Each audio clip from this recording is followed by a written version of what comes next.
Hey, this is Glendon, making money with storage and auctions. This is the first session of 48 hours to storage auction success.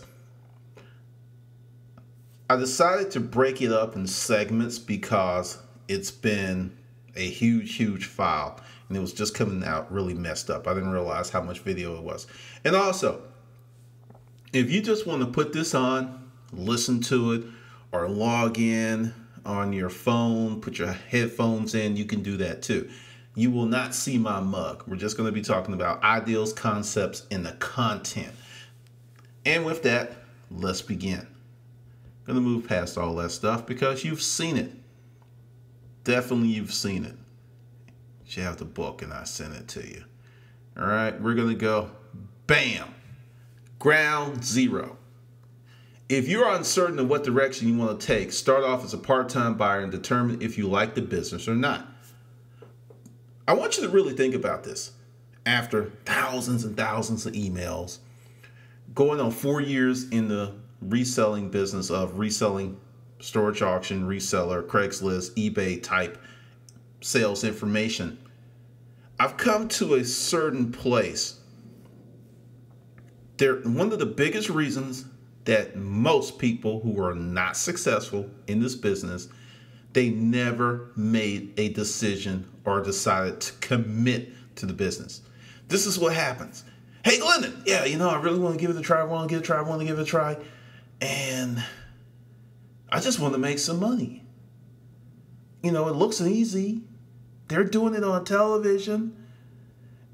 And they're seduced by a fantasy and lulled into a business that is very hard. This is just like in a marriage or a relationship. It's a commitment that will carry you through the rough times that will come. It's not a matter of rough times are going to come in this business. It's a matter of when. And the thing is, you have to sit down and really think about it. And you just can't say, well, I'm going to give this a try. We'll see how it works out, because I'm at the juncture where I have 3-year students, people who bought the first ebook, who took the first webinar. They're really coming on now, going on 3 years. Let me just break it to you gently. When you get into this, it's a business. It's not a game. It's not something to do for kicks. It's a business. If you treat it as if it's a game, you're going to get game-like results. If you treat it as a business, you're going to get business-like results. That's the biggest thing you can do.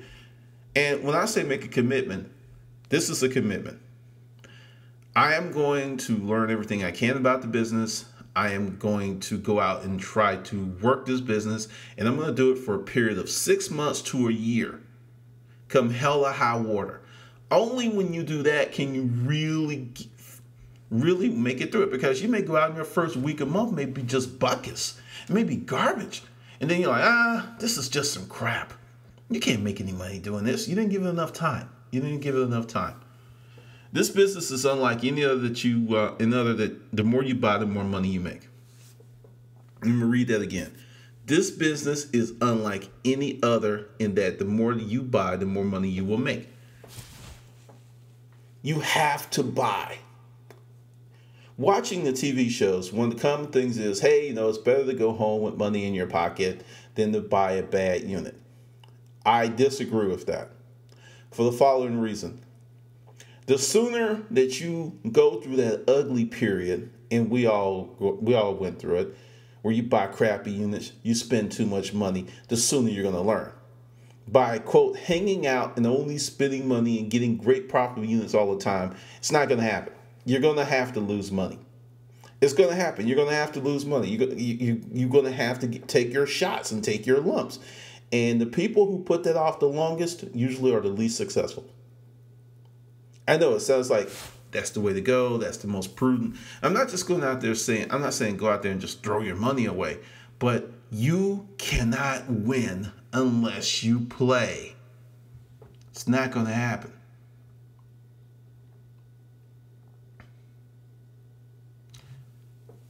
Now, one of the reasons there's not a lot of information about storage auctions is the widespread perception that you cannot make a lot of money as a storage auction buyer unless you get lucky. Okay, I'm going to call bullshit on that. That perception is predicated on TV. I didn't run my business the way they run these television shows. If I had, I would have been out of business a long time ago.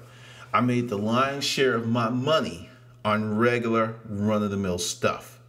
That's your $1 to $30 items. That's where I made most of my money, on that stuff. Not gold coins, which I did get. Not nice fancy paintings, which I did get. And the reason is that stuff's consistent. You can go out and buy 10 units and you're going to get regular run-of-the-mill stuff consistently. And once you learn how to consistently sell regular run-of-the-mill stuff, you'll consistently make money. That's the trick of this game, not the wow factor, the ooh-wee fair, or treasure hunting. That stuff's fun if you want to do it, but you're not going to make a lot of money. Just not. When I first entered the business, there was almost a gypsy-like atmosphere surrounding the environment. Okay, things have changed so much, but the ragtag storage auction people still rule. People who do it full-time still rule. The gypsies of the land still rule, because if you're doing it part-time, and understand this is not a knock against someone part-time, you're not going to have as many opportunities as a person who does it full-time. I can tell you from experience, there were many weeks I started off Monday, didn't buy anything. Tuesday, didn't buy anything. Wednesday, didn't buy anything. And it wasn't for a lack of trying. It's either I didn't have the money at that time or I didn't have the capacity. But I stayed out there and wow, Friday, first auction, hardly anyone there, 6 rooms. I buy them all because I know what the week's been like, and I know that these other guys may be coming back out later in the day, and they did. So after a week at being out there, I was able to buy on that one day, did very well, and that's how it goes. So, you know, it's just a crazy, crazy atmosphere. But the information online and things that you get from other places is usually watered down or incorrect or just, you know, someone's experience. There's very, very few people online with my background. Now, I don't say that to be arrogant. I say that as factual because I've talked to a lot of these people who sell stuff, and they were in the business 6 years, and some people are fluffing up their resumes, but when they give their advice, I'm like, you couldn't have been in the business that long because that's elementary, and you just said that wouldn't work. I'll give you an example. I was watching Storage Treasures, and they've got training out, and the guy said, don't sell furniture on eBay. You can't ship it. Okay? I sold a shitload of furniture on eBay. And some I shipped. The majority, they came to pick it up. Just, you know, a little jump ahead. Say you have a very nice name brand piece of furniture. You put it up, not as an auction. Never put it up as an auction. Put it as a buy it now and make sure that it says local pickup only. I've had people come from Louisiana, Texas, New York, New Jersey, Mississippi, about 20 different states to pick up furniture. You can sell furniture on eBay. But because you don't have that mindset or that experience, you're going to say, nah, because it's too hard. And you can't see the fact that people will travel for that stuff. It blew my mind. It really did. What type of income can I expect? If you operate this business on a part-time business, basis, $6,000 to $20,000 per year. Those are pretty safe parameters because $6,000 is like $500-600 a month. If you're part-time, if you just go to enough garage sales, you should be able to do that. Just going to garage sales and picking. Full-time, once again, $35,000 to well over $100,000 a year. It depends on you, where you are, what type of inventory, and your work ethic. That's a huge part of this. I have someone who is, the last coaching student, we're going through it, and she's freaking awesome. She doesn't want to own the store, but she gets it. She's got her network set up, and she's selling stuff, and she's making money. She's making money. She's covering overhead, and she's pulling out real profits, and she's only been doing this 4 months, probably close to $2,000 a month. She just started. Okay, let's talk about the hidden marketplace. Now, this is where it gets a little dicey. In the United States, at some point, most of the self-storage facilities will have an auction or sale to vacate non-paying tenants according to the laws in a particular state. Note that part at the end, according to the laws in their particular states. Most storage facilities will have an auction at some point. There's some that don't. And the reason they're not having them, number one, they're selling them under the table. They have a vendor, a contractor, someone that comes in and gets everything. Because the owner just doesn't want to deal with auctions. Now, how do they get around this legally? They never advertise it. They just send the person a demand letter saying, hey, you owe us X amount of dollars for this, and if you don't pay, we're going to liquidate your stuff. I mean, it's fair. You know, it sucks because usually it's good stuff, but it sucks. Now, I mean, you know, some of the stuff I'm just going to go over really quick. For people selling online on eBay and Craigslist, you can get a ton of this merchandise at these auctions. I mean, you could, I would say at the low point when we first started, we were getting 10 to 20 eBayable items a week. At the end, hundreds of eBayable items every week.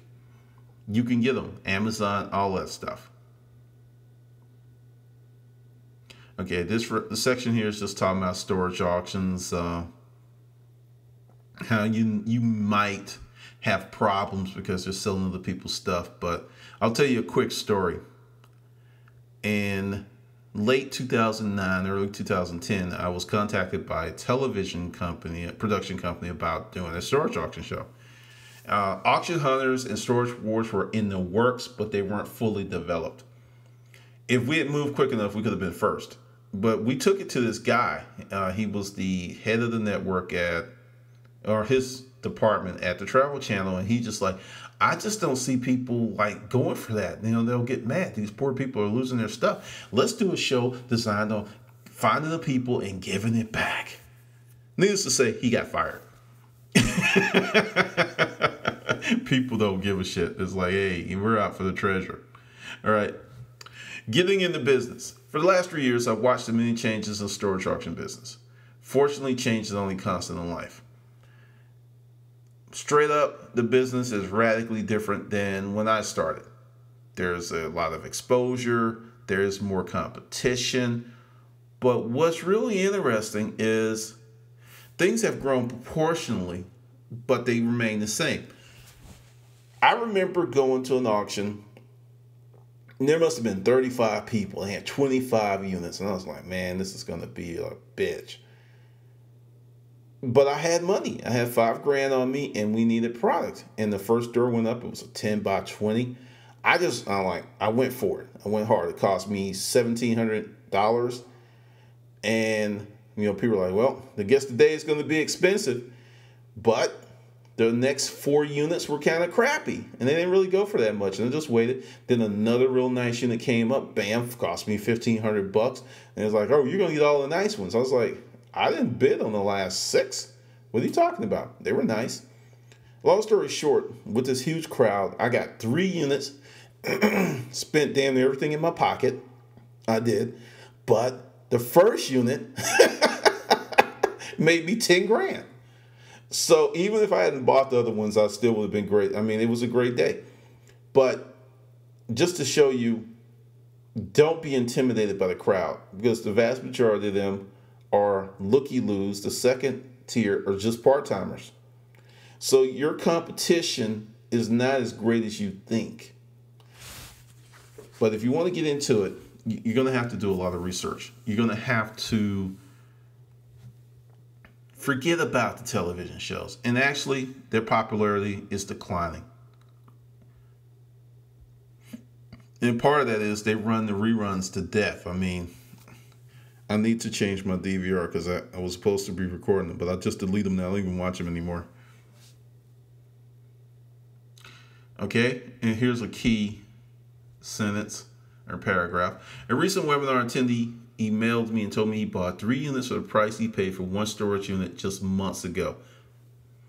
This was recent. This was very recent, and it's still going to be kind of nuts around tax season. That's not going to change. But essentially, for you to win in this business, you need to get your mind right. You have to decide that you're going to win, and you also have to develop your business.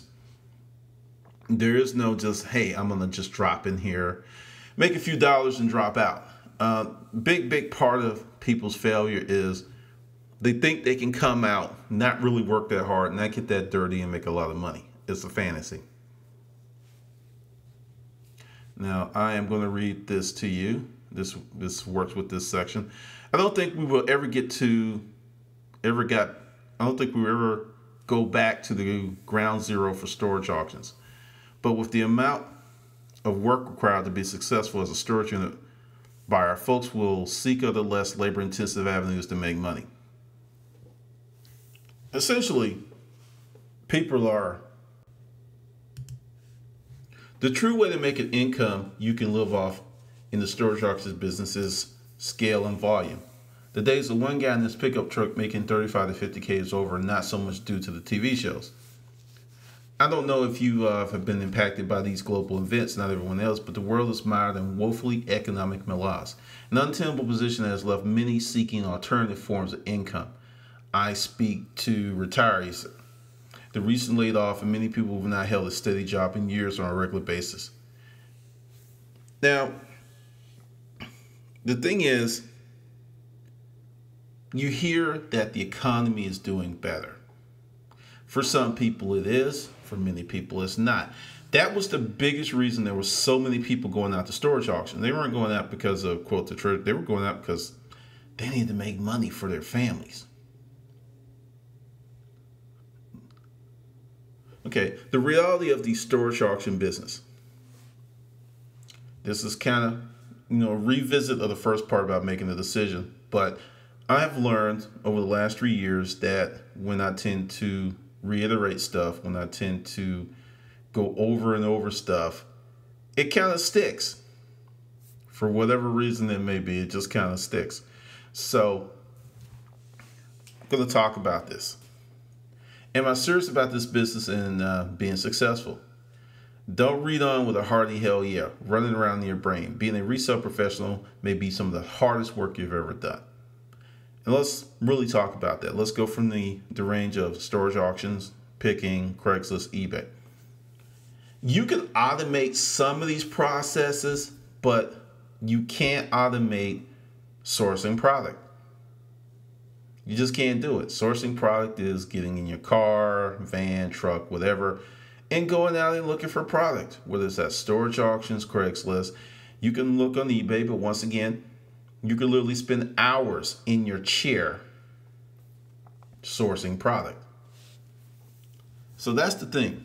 You really, really have to look at this with a more than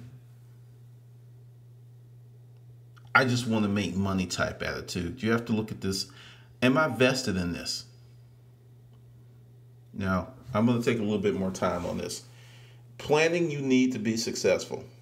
New folks do not get a lot of respect because they really do not know what's going on. Storage auction and lien sales are a very sensitive aspect in the storage auction business. There are so many things that can go wrong and blow up in the face of the storage facility owner, and it is no wonder they're a little cautious with the proceedings of evicting the contents of a delinquent tenant off of their property. Okay, this is one of the reasons I don't believe in storage auction subscription services. They give you benefit, but many things you miss. Give an example. I was in many offices before auctions. I've seen people literally cry. I've seen people fall out on the floor. There's a lot of things that go on with these auctions that you don't see on television. I've actually been standing next to the person I'm bidding on their unit. That's a creepy feeling. But essentially, this thing can fall apart at the last minute if an I is not dotted, a T is not crossed. There's so many things. So with the storage auction subscription services, by the very dynamic of how storage auctions drop, there's no way they can relay that information to you. I have been at auctions, confirmed with the manager, confirmed with the district manager, 10 units. We're getting ready to go out the door. Bring, phone rings, there's someone, bam, 2 units are gone. Before we get out the door, oh, so they wait until the last minute. Hey, this call from corporate, this person's been pestering them, let's give them a little bit more time. And that 10 units went down to 6 in 4 minutes. How can one of these storage auction subscription sites get that information? Because what I'm telling you is, these storage auction personnel don't know when this stuff's going to happen. It's so dynamic, it's so quick. I've seen 5 units come off of a sheet in 10 minutes. There's no way that, like, at that point, you're already at the auction. How can they help you? And I've talked to people who own these sites, and there was this promise that, they'll text you when the auction was canceled. If it's canceled the day before, great. If it's canceled 30 minutes before, you're on the road heading there. So, take from that what you will. But with the planning, I'm going to give you my process. This is how I called. And another reason for the video is it's kind of like there's information in the video and there's information in the book, and you'll need both.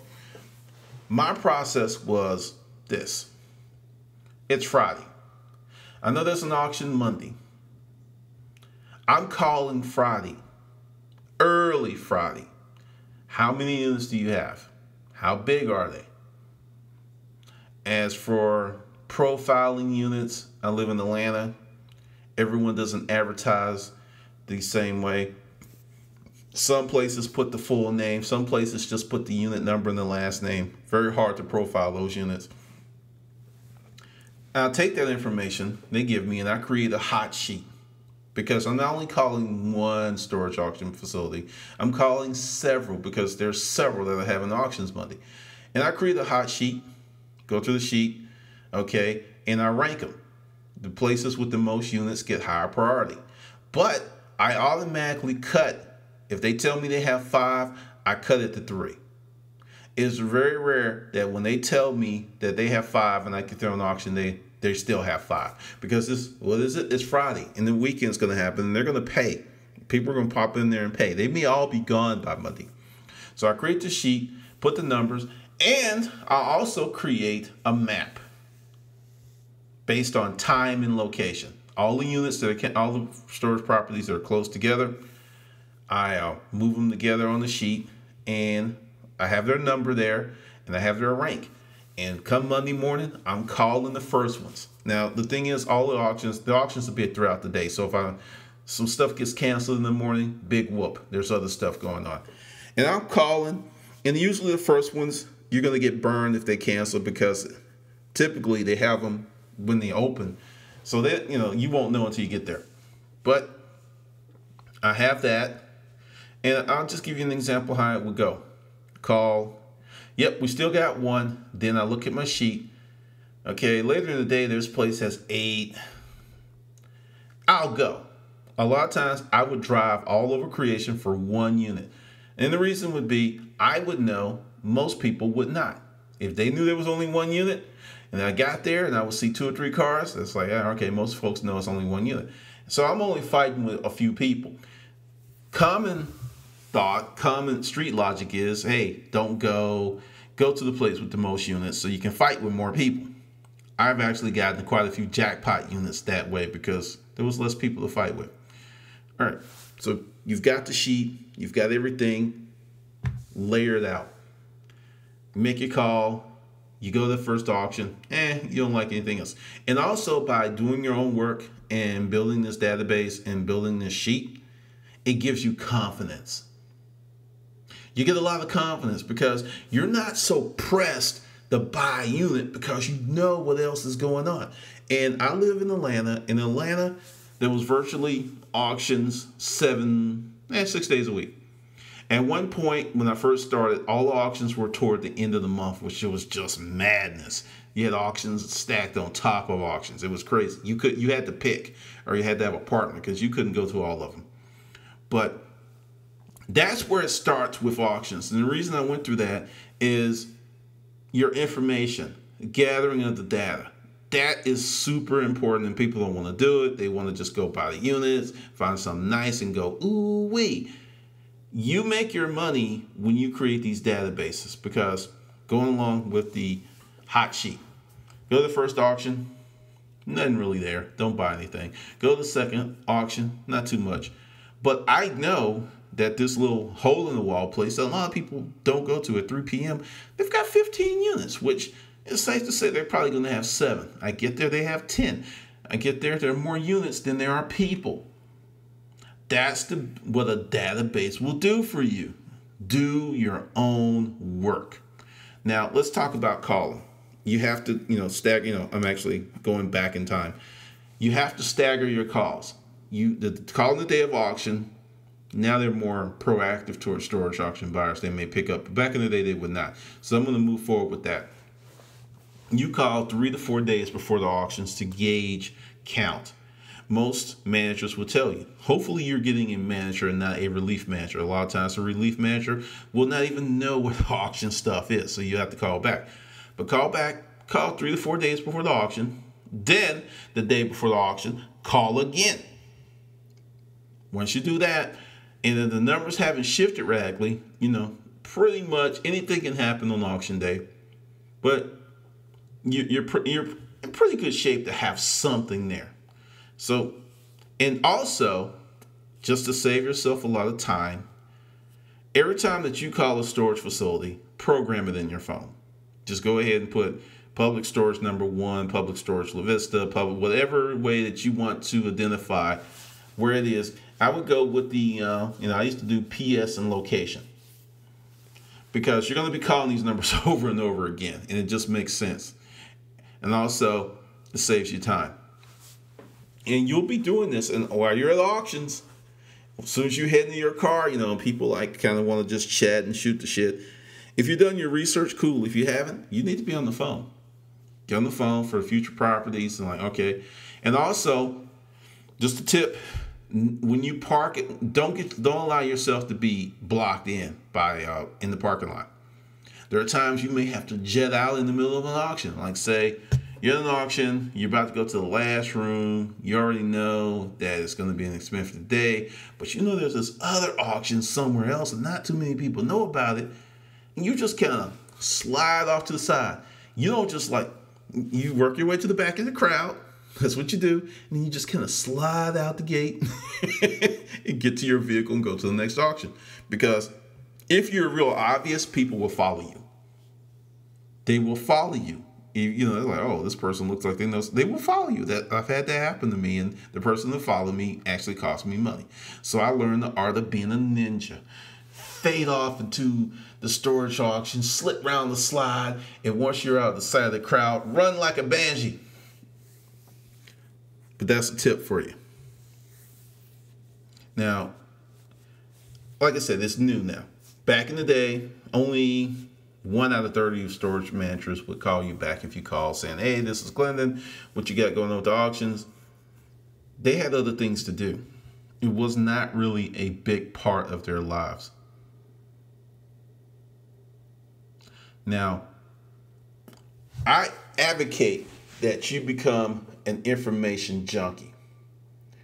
Know every storage auction that's going on in your neck of the woods, or maybe, if you travel, maybe an hour outside, is critical, because 95% of the people out there will not do this. To this day, I know people who are in the storage auction business who still don't sell on eBay. It's 2012, and they're still not selling on eBay. If you watch the storage auction shows in the beginning, they didn't even talk about eBay. We didn't talk about Craigslist, and only Dave Hester had a warehouse. And I think the guys from Auction Hunters, they had a warehouse office. A lot of people weren't doing that. Okay, knowledge is both power and money in the storage auction business. It will take persistence and determination to build your storage auction database. That's what we're talking about. It's going to take you months to build your database effectively. But once you build it, once you have all those phone numbers, you're good to go. And with the storage auction companies, they like to play, we're going to sell this property, we're going to sell that property game. It frequently happens, but the phone number never changes. Sometimes they won't change the name because of all the money they spent for advertising in the yellow pages, so on and so forth. But you got to build that database. You have to build that database. And this one question in which I'm just hammering in: should I buy a list of auctions or subscribe to an auction announcer service? My answer is no. You can sign up for the first month and get the location of the auctions, but you still have to make the phone calls. And I want you to really think about this. Let's just say the storage auction announcement services are 100% on point. Okay? They do exactly what they say they are, and they have information that you cannot get a hold of. They know that this unit is going to be canceled. Now, they sell that information to you and everybody in your town. What's going to happen? At all the better auctions, there's going to be a crowd. When you do your own work, but don't worry about that, because they're never going to be able to offer that service, because what I tell you a few moments ago, the storage auction people have no idea what's going to happen on auction day. There's some people, this person is definitely not going to pay, and they know, maybe the person died and they know they're not coming in. But definitely do your own work. Now, as I said it before, human tendency is to wait until the last freaking minute to handle affairs. I've seen people damn near wreck. I've seen people cross lanes of traffic to get to a storage facility, pay their unit before the auction. Madness, sheer madness. Let's talk about neighborhoods. There's a tendency to favor what is termed the better neighborhoods. Don't do it. If you watch my YouTube channel, there's quite a few stories about Peter Street. When I got into business, Peter Street was in a neighborhood that was going through gentrification. But out of 4 sides surrounding the location, 3 were hood.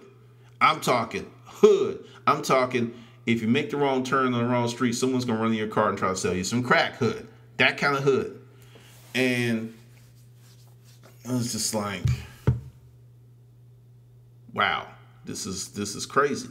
But something else. This is about data, building your own database, dealing with your own information, collecting your own information.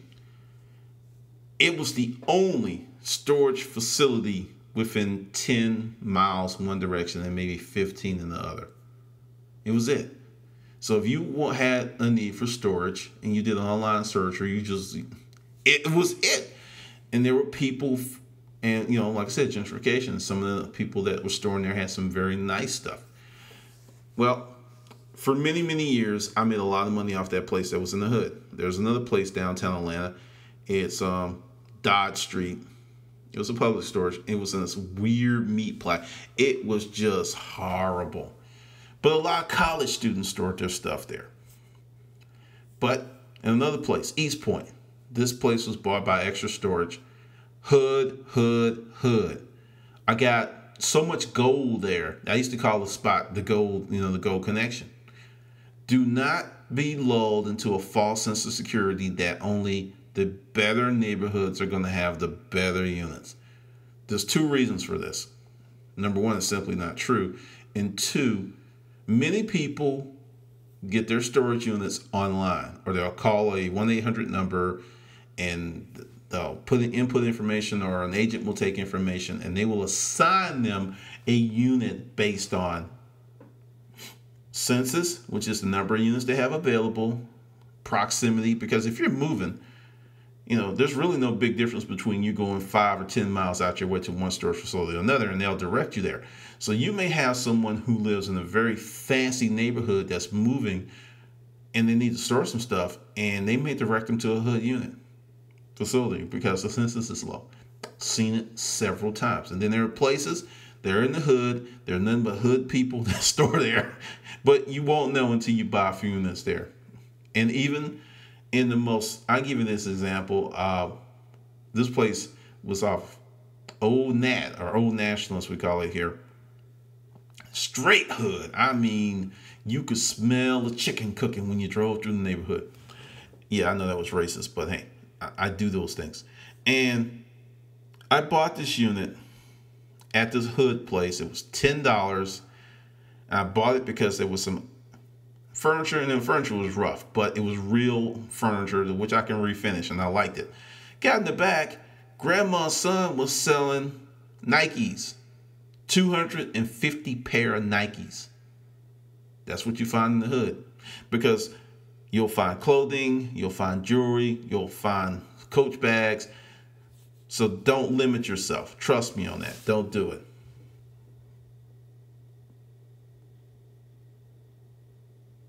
We're going to go past that.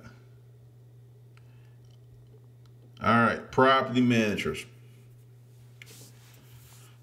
This has been my experience. Your mileage may vary. Property managers that hate auctions, consciously or subconsciously, frequently screw up the auction ads.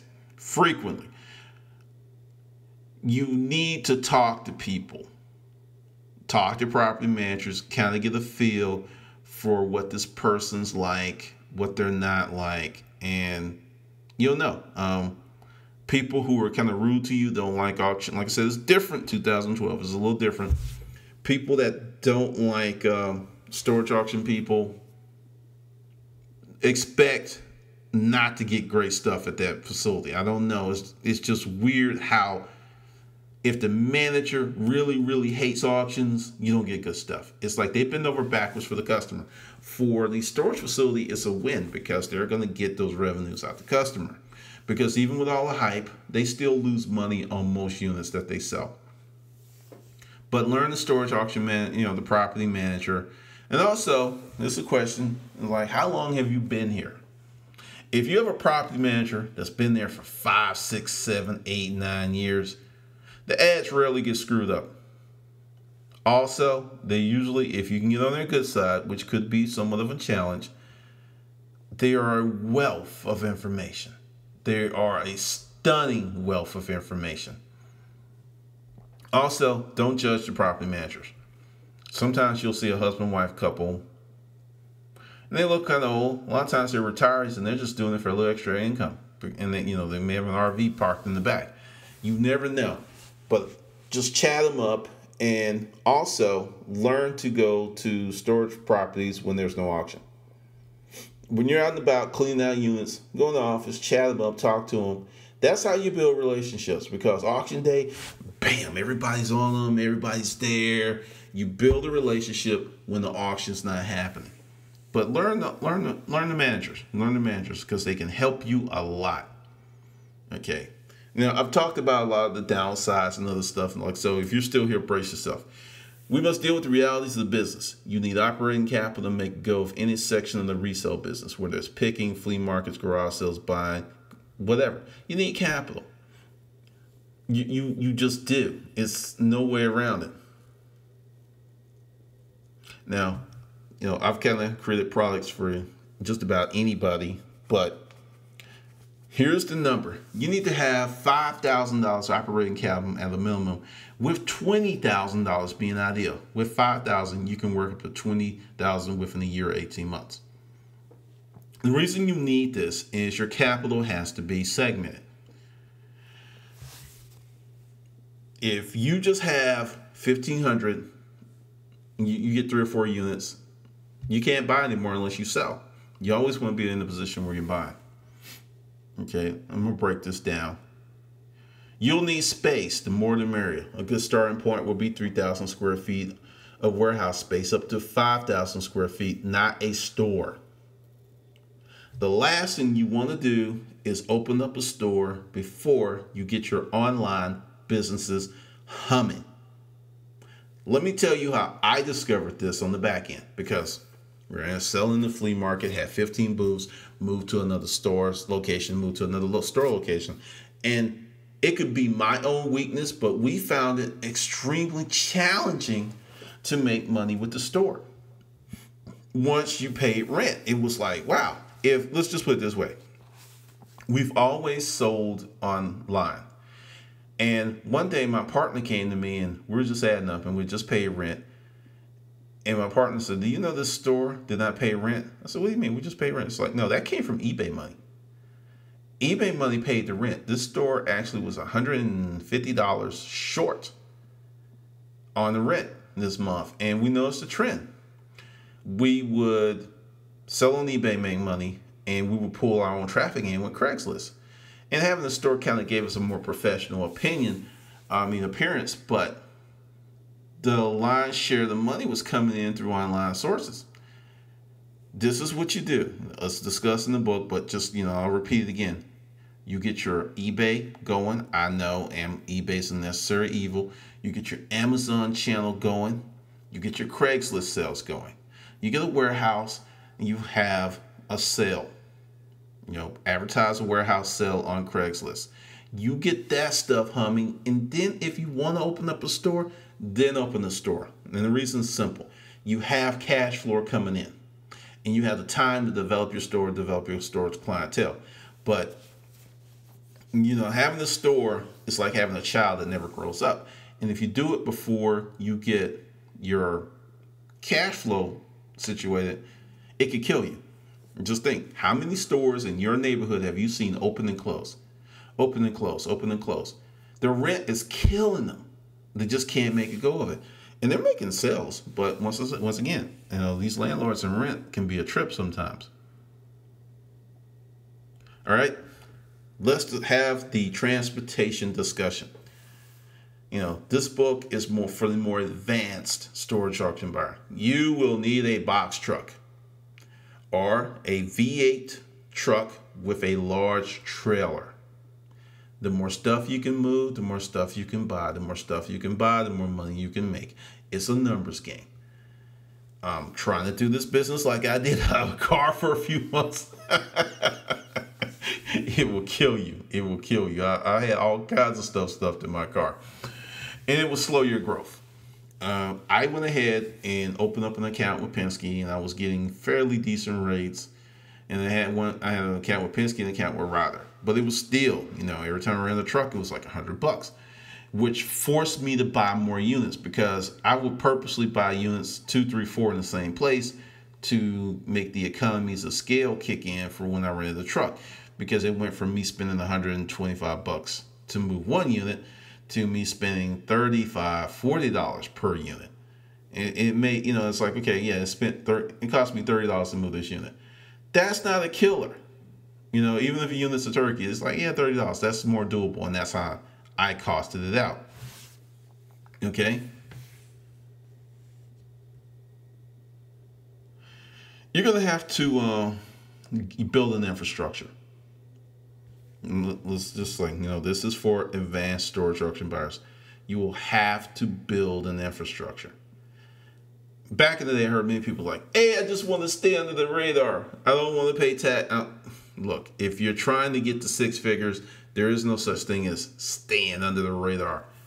Well, actually there is, but that's a little bit complex. But the thing is, you're going to have to build up. Now, let's talk about unit size. And I see, when I would watch the shows, I noticed that the vast majority of these units that were going up were small. They didn't really show you the big boys, the 10 by 20s, the 10 by 30s, the 10 by 40s, the 20 by 40s, literally crammed to the ceiling with stuff. Those are the units you buy because they're scary, right? And they're huge and they're big. You proportionally get them for less money than you do smaller units. Why? Because they're hard to deal with. I've seen people who had the money to buy these units and they let me get these units cheap because they couldn't deal with it. When you learn to build your business and deal with things that most people can't deal with, you'll make more money. Look at this. Too much stuff for me. Wow, that's nice, but sure it's a lot of stuff. I can't handle it. This thing kills people. I've seen people who've been out there 13, 14 years, and I made more money in 1 year than they did the whole time they were out there because they never elevated and took their business to the next level because that whole thing is too much, is too much. Really, I think it's a fear of success.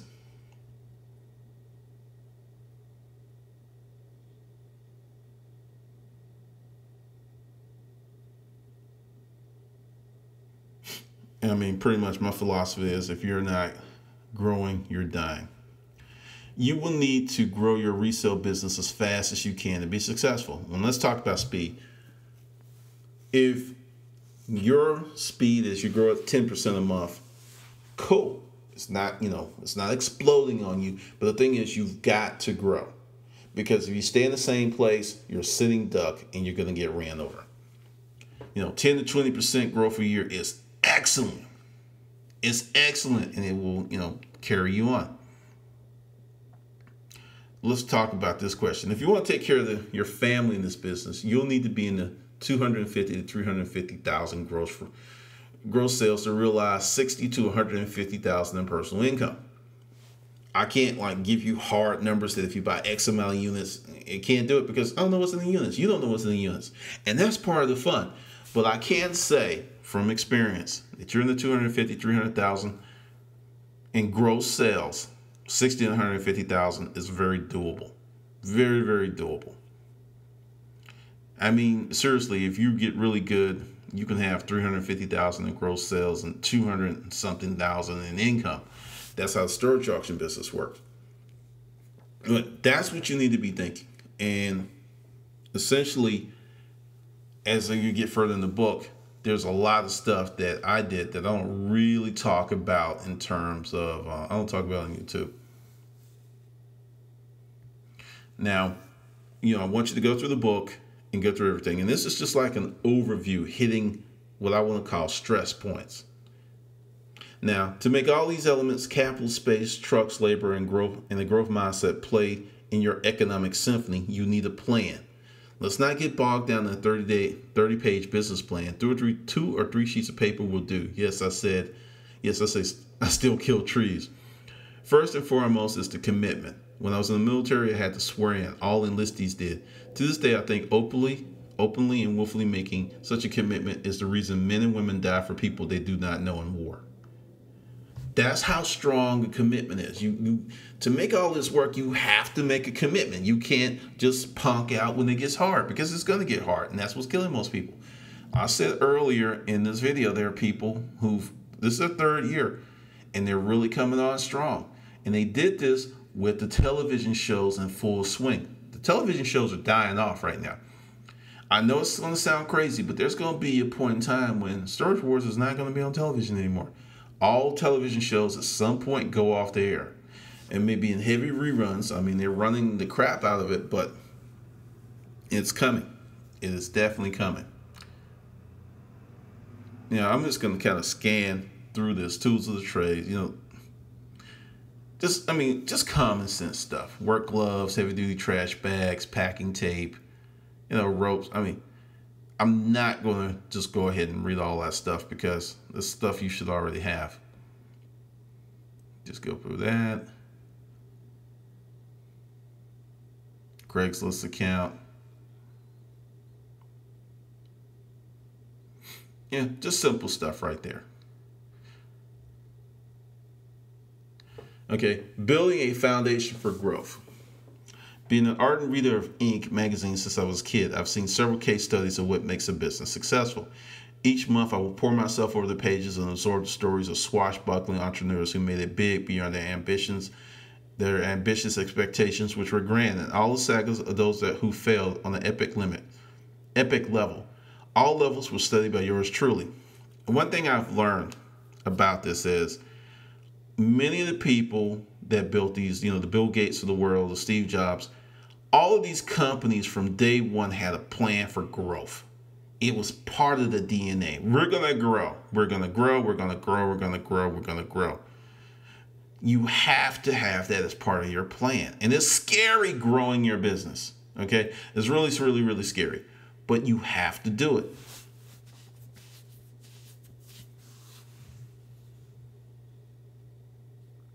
Let's see. For our purposes here, we'll talk about customers.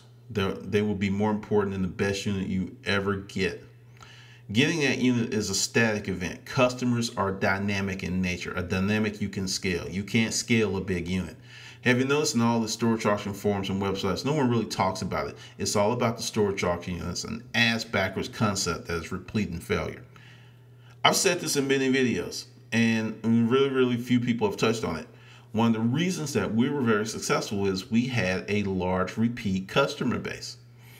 The ultimate garage scale, that essentially was, because the warehouse, just give you the breakdown. I sold out of the warehouse 7 days a week. If I had a big item and somebody was saying, hey, I'll come get it today, I'll meet them in the warehouse.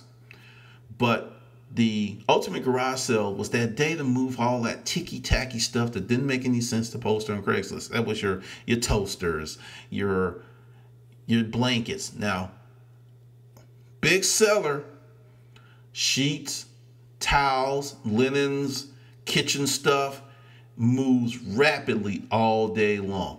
I would even put out plate sets for $1. My partner would just get mad because that should be unless it was an eBayable plate set, it went over there. Because when you're buying as many units as we were, the stuff will stack up on you. And it becomes a problem where it starts to cost you money to get rid of it. So instead of spending money to get rid of it, just sell it super cheap and blow it out and sell a lot of it. I remember the first time the dollar section broke $4,000 in a Saturday between the hours of 10 and 3, my partner was amazed.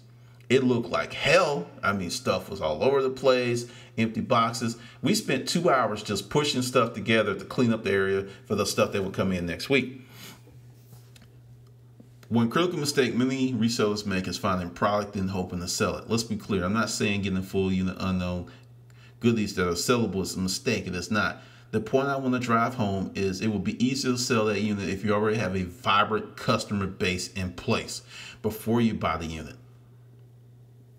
That's the thing. You really get, if I can't nail that home, you got to start getting customers and collecting customer information. We're going to work on that. There's going to be a lot of information about that in the coming chapters because I want you to look at my background. I worked for 2 sales-oriented companies, and that was the thing. Gather customers, Salesforce, gather customers. And I took that into the storage auction business, and it made a world of difference because I didn't look at it as just getting a unit and hoping to get lucky. I was like, hey, this is something we can scale up. You must become a data junkie. The more metrics you can strip from your business, the more information you have to improve your business. When I worked for Rent-A-Crate, I was immersed in a culture that was obsessed with data. Long after I left the company, they were making money off the information I gathered almost a year prior. And yeah, think about that. Information I gathered almost a year in advance, they were still making money. My understanding did not really mesh well with the acceptance and transformative effect by a friend of mine who was still with the company. It hit me like a ton of bricks. All that screaming in the sales meeting and the confident emphasis on making my numbers, it was clear as night interrupted by lightning. Information is more important than money. The proper information will yield you money, and organic information is often the best. In this business, there are no white papers or business organization. That's a good thing, but does leave one wanting more on the information tip. In short, you must dig for your own data in this business. If you're flying by the seat of your pants and never kept any data other than what is spent and what is kept, you are doing your business a horrible disservice. You're missing the hidden gems in the data. The data is what led my partner and I to close our storefronts and work strictly from the warehouse. If I did not run the numbers on a weekly basis, we would have been out of business around year 2. This is how critical this aspect of your business will be to you and your profit margins. You have to run the numbers. You have to be on top of that stuff because going back to the departure from the storefronts to the warehouse, I said earlier, my partner said, hey, the eBay money's paying the rent here. Stores are nice. They make you look prestigious, but they suck up a ton of money. A ton of money. And I want you to think about it. Now, if you can get a storefront and you can get the rent cheap, we're talking about a totally different animal. But typically, we're paying anywhere from $1,000 up to $2,500 a month. And that's not business license, that's not utilities, and that's not internet. That's just straight up rent. And it's amazing how fast the first of the month comes around when you got to pay that big nut. Now, the warehouse rent was $2,500 a month, but it was 10,000 square feet versus the 3,000 square feet of the storefront for $2,500 a month. And then the guy, when I signed the lease, the guy said, yeah, you're getting a deal. Other places around here are renting for much more. I'm just like, wow, you know? But that's the thing, you know, if your heart's desire to open up a store, go for it, you know, because you can definitely do big things with the right mindset. I'm just saying, in this business, maximizing your online sales, getting that stuff humming in a warehouse will make you more money with less cost. Okay, this is the end of the first video. This is probably going to be, like I said, I'm resetting it. It's probably going to be, it may even be 4 once I get everything done, because I'm redoing it because the first file was just ridiculous. It was just ridiculous. All right, this is Glenn.